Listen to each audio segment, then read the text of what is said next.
નમસ્કાર, spark today ન્યૂઝમાં આપનું સ્વાગત છે। આજે ઉત્તરાયણનો પર્વ છે। ઉત્તરાયણનો પર્વની શરૂઆત થઈ ચૂકી છે। જોઈ શકો છો હાલ પવનની કમીના લીધે ક્યાંય પવન ચગી નથી રહ્યા, પરંતુ રાજકીય લોકો આ પતંગ ચગાવવા માટે પહોંચ્યા છે। આપ જુઓ કે જે પ્રકારે વડોદરાના સાંસદ ડૉક્ટર હેમાંગ જોશી પોતાના કાર્યકર્તાઓ સાથે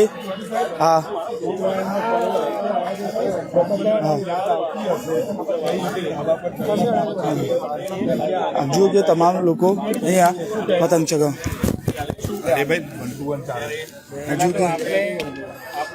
તમામ જે કાર્યકર્તાઓ છે તેમના વોર્ડના પ્રમુખ સહિત તમામ લોકો અહીંયા પતંગ ચગાવવા માટે ધાબા પર પહોંચી ચૂક્યા છે। અને વડોદરાના લોકો જે ચાર દરવાજા વિસ્તાર અને તેમાં પણ વોર્ડ નંબર 14માં પ્રમુખના ત્યાં વડોદરાના સાંસદ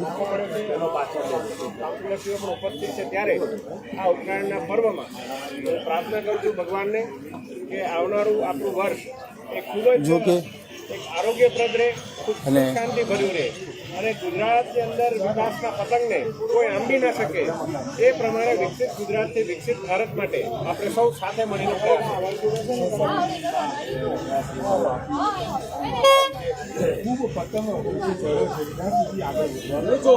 હું માનું છું કે ભારતીય જનતા પાર્ટીની અંદર સદૈવ કાર્યકર્તા તમામ કાર્યકર્તાઓ સાથે તમામ વોર્ડ નંબર 14ના પ્રમુખ છે, તેમના પ્રમુખ સાથે સીધા વાત કરીશું।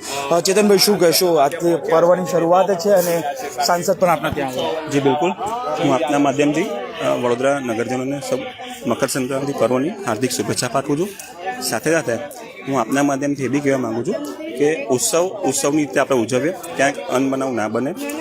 ક્યાંક બહાર આપણે નીકળતા હોય માર્કેટમાં, તો આપણા નાના બાળકો આજકાલ બેસતા હોય તો એમને આપણે ખાસ ધ્યાન રાખીશું કે અનબનાવ ના બને, અને પક્ષીઓનું બી ધ્યાન રાખીશું। જે તમે પતંગ ચગાવતા હોય તો એ બી ધ્યાન રાખી, એ બી ડિસ્ટર્બને બી ધ્યાન રાખીશું। અને પતંગ પેચ કાપવા માટે નથી, બસ આપના માધ્યમથી એક સ્વીટ એન્ડ ટૂંકું ટચ કહેવા માંગુ છું। આપણા સાથે હતા ચેતનભાઈ દરજી, અને તેઓ વોર્ડ પ્રમુખ છે। આપ જોઈ શકો લોકો પતંગ આકાશમાં ગગનચુંબી આકાશમાં ચગાવી રહ્યા છે। અને જો કે વડોદરાના તમામ નગરજનો આપ જો કે ખાસ કરીને ઊંધી જલેબી મોજ મારતા હોય છે, અને તમામ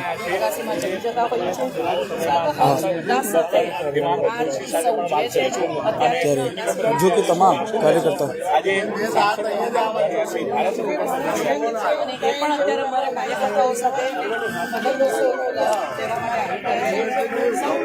જો કે જે પ્રકારે પર્વ છે અને પર્વ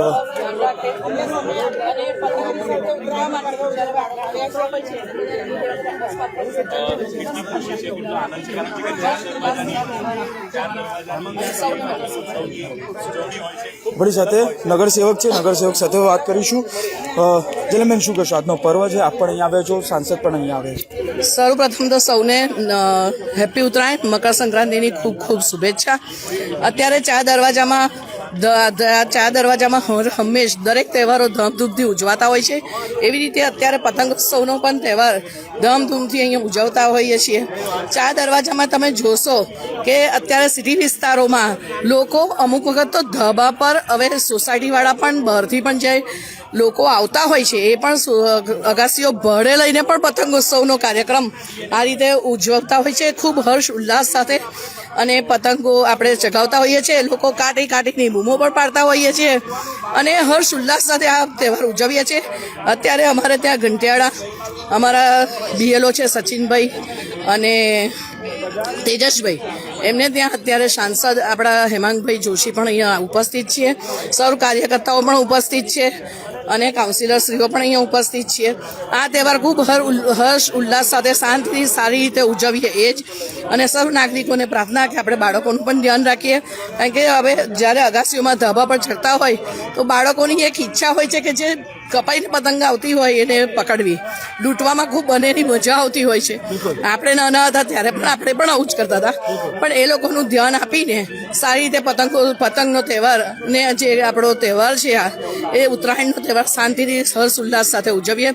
રાત્રે પણ તમે જોશો કે અગાસીઓ ઉપર અત્યારે સિંગની ચીખીઓ, તલની ચીખી, ઊંધિયું, જલેબી, અને રાત્રે તો દિવાળી જેવો માહોલ પણ અહીંયા સર્જાતો હોય છે. ધૂપ ધડાકા સાથે આપણે ઉત્તરાયણનો તહેવાર ખૂબ સારી રીતે ઉજવીએ. સૌને શુભેચ્છા. તો આ હતા નગરસેવક, અને આપ જોઈ શકો છો કે જે પ્રકારે આ તમામ એ જવાબદારી આપણી જવાબદારી આપણે લોકો પતંગ ચગાવી રહ્યા છે. કોઈ એમના ક્ષેત્રમાં શું કરે છે શું ના કરે છે એની ચિંતા કર્યા વગર આપણને જે જવાબદારી મળી છે એ જવાબદારી આપણે સારી રીતે નિભાવીએ તો માણસ જો કે આકાશમાં ગગનચુંબી આકાશની અંદર પતંગો આપણા ક્ષેત્ર ચગી રહી છે, અને ભારત દેશની ઉભી રહી છે.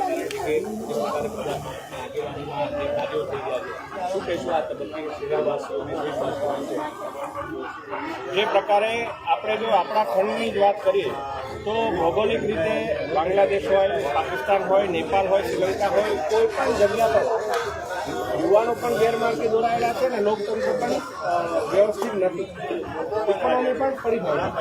જ્યારે ભારત દેશનો પતંગ ઊંચે ને ઊંચે આંબી રહ્યો છે, ચાઇના હોય, અમેરિકા હોય, બધાના પતંગોને આમ તેમ ક્યાંક ને ક્યાંક ઇન્સિક્યોરિટી થઈ રહી છે. આ સમગ્ર જે વિકાસનું એકમાત્ર કારણ છે કે આપણા આદરણીય વડાપ્રધાન શ્રી નરેન્દ્રભાઈ મોદી સાહેબની દીર્ઘ દૃષ્ટિ અને દેશને સાથે લઈને ચાલવાનો એનો અભિગમ. ત્યારે હું માનું છું કે વિકસિત ભારત માટેનો પતંગ ઊંચે આંબી રહ્યો છે. આપણે તો ખાલી આપણે એમની સાથે જોડાઈ જવાનું, સાંસદ સાથે સીધા વાત કરીશું. સાંસદશ્રી, શું કહેશો? આપ પણ અહીંયા આવ્યા છો, પતંગ ચગાવી રહ્યો છું. સૌ પ્રથમ તો આપ સૌના પરિવારજનોને અને આપના માધ્યમથી તમામ નગરજનોને હું આ ઉત્તરાયણ મકર સંક્રાંતિના આ પાવન પર્વની હાર્દિક શુભકામનાઓ પાઠવું છું.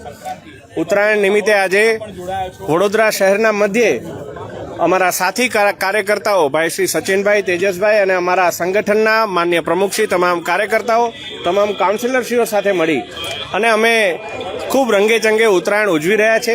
અને સૌ સાથે મળી આ 2 દિવસ આનંદ પ્રમોદ સાથે ઉજવાય એ માટે આપ સૌને પણ હું હાર્દિક શુભકામનાઓ પાઠવું છું. સાંસદશ્રી, વાત કરીએ તો હવા તો અત્યારે નથી, પરંતુ જે અત્યારે રાજકારણમાં હવા ચાલી રહી છે, 5 ધારાસભ્યોની જો વાત કરીએ, 5 ધારાસભ્યો એમની જગ્યાએ કહી રહ્યા છે કે અમે અમારી વાતને લઈને કટિબદ્ધ છે. શું કહેશો? હું માનું છું કે આ સમગ્ર વિષયની પહેલાં હું ઊંડાણપૂર્વક અભ્યાસ કરું, જે અભ્યાસ મારો ચાલી રહ્યો છે, અને ત્યારબાદ જ હું કોઈ કમેન્ટ આપી શકું.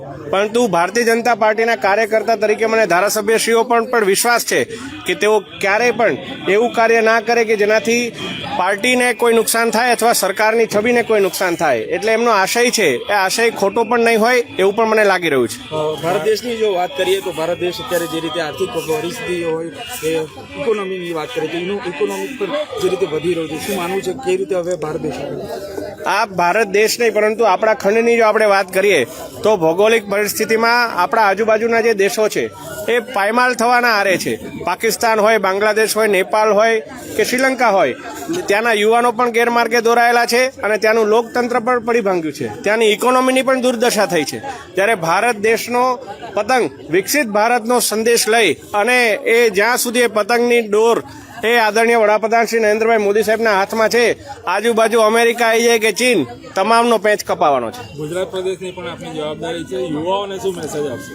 યુવાઓને હું મેસેજ એ જ આપીશ કે આજના દિવસે આપણે સંકલ્પ લઈએ કે વિકસિત ભારત માટે જે સારા વિઝન છે, જે સાચી દીર્ઘદ્રષ્ટિ છે, એના મોદી સાહેબના અને માનનીય મુખ્યમંત્રી શ્રી ભૂપેન્દ્રભાઈ પટેલ સાહેબના વિચારો સાથે જોડાય અને તમામ પ્રકારની કોઈ આપણી કુટેવો હોય એ આજના દિવસે જ આપણે એને તિલાંજલિ આપીએ. તો હતા સાંસદ હેમાંગ જોશી, અને તેઓ સ્પષ્ટ કહે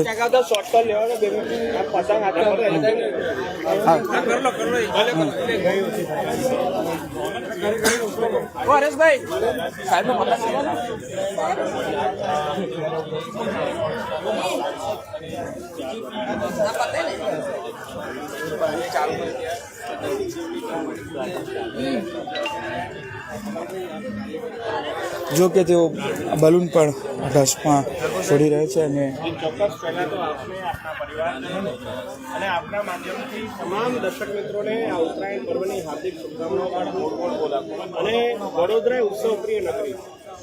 વડોદરાની અંદર કોઈ પણ તહેવાર આવે એટલે નાગરિકોની અંદર એક અલગ જો અનેરો કે જે ઉત્સાહ અને ઉમંગ જ્યારે અહીંયા જોવા મળી રહ્યો છે ને ત્યારે તમામ લોકો આપ જોઈ શકો છો હાલ જે પ્રકારે હવાના કારણે પતંગ ઓછા ચગી રહ્યા છે.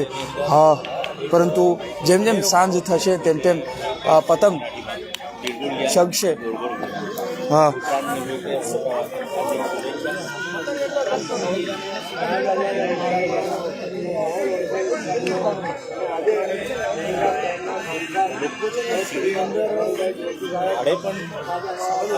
હા જે પર્વ છે પર્વની શરૂઆત થઈ ચૂકી છે. જો કે સાંસદ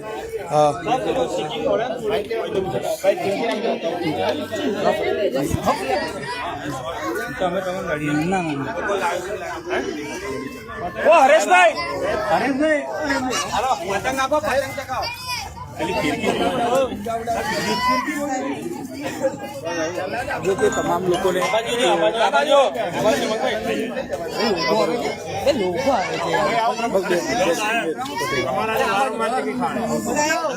જો કે એકબીજાને મીઠું મોં કરાવી રહ્યા છે અને આ પર્વની તે ઉજવણી કરે.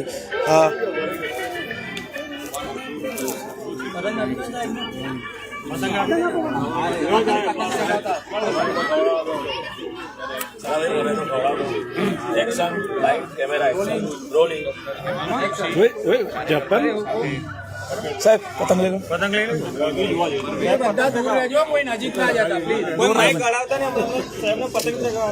જો કે સાંસદ પણ ખુદ આ પતંગ ચગાવી રહ્યા છે અને જો કે આ વડોદરાના સાંસદે પતંગ ઉડાવી છે ને જે રીતે તેમના રાજકીયની વાત કરીએ તો આ તમામ જો કે આ બલૂન્સ પણ ગગનચુંબી. દીપિકાબેન થોડા પાછળ આવી જાઓ. દીપિકાબેન ઓ મિત્ર બેન બેન બેન બેન પાછળ આવી જાઓ. જો કે ચાલો 3, 2, 1 ભારત માતા કી જય.